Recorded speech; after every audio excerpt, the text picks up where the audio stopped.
Until now ay hindi pa rin matapos-tapos ang paninisi kay Chloe San Jose kung bakit nga daw hindi nagkaroon ng magandang relasyon itong si Carlos Yulo at ang inang si Mrs. Angelica Yulo nang ito'y pumasok sa buhay ni Carlos. Makikita kasi ang mga throwback video and photos na maayos talaga ang relasyon ng mag-ina, not until na maging girlfriend na nga ni Carlos Yulo itong si Chloe San Jose.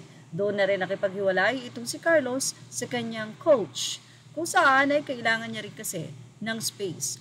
4 years na nga magkarelasyon sila Carlos at Chloe at dumating na nga sa point na matapos itong manalo ng 2 gold medals sa Olympics ay doon na nga nabulalas na may problema pala sa pamilya. Hindi na nanahimik si Chloe sa mga pagpansin sa kanya. May mga pagkakataon na sumasagot ito at tila napipikon sa mga nagiging komento sa kanya ng mga netizen. Ganun pa man, bandang huli ay may magandang mensahe itong si Chloe na may mga emoji na love ang kanyang mga mensahe. Dito lamang ay matapang nga na sinagot ni Chloe Angela San Jose ang banat ng madlang people na naipaayos na raw nito ang kanyang buhok dahil sa katas ng gold ng boyfriend na si Carlos Yulo. Ito'y matapos niyang i-flex kung saan ay nakita pa nga na ito ay sa kondo ni Carlos. Iginiit nga ni Chloe na capable siyang ipaayos ang kanyang buhok at ginagawa niya na ito bago pa man makasungkit si Carlos ng double gold Olympic medal. Aniya sa caption, Goldilocks out, milk tea in.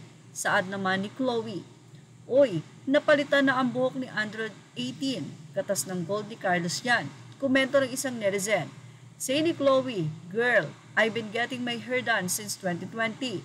What are you on? You must be new here. Stalk my IG and stay tuned. Love, love, love. Kissing emoji. Yan pa ang naging response ni Chloe.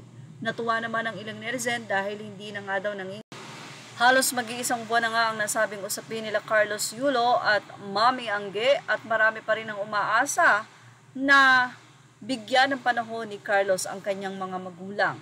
Dahil kahit ano pa mang mga payo, of course, alam ni Carlos yan na marami ang nag-a-advise sa kanya, marami rin ang nagbabash. Pero until now ay hindi pa rin nga nakikita ni Carlos ang kanyang pamilya. Sa katunayan ay nauna pa nga ang pamilya ni Chloe na mahawakan ang gintong medalya ni Carlos Yulo. Ang tanong, hanggang kailan kaya mag-aantay ang pamilya ni Carlos? Well, yun ang ating Showbiz Now update. Images are all credit to the rightful owners. Thank you for watching Showbiz Now.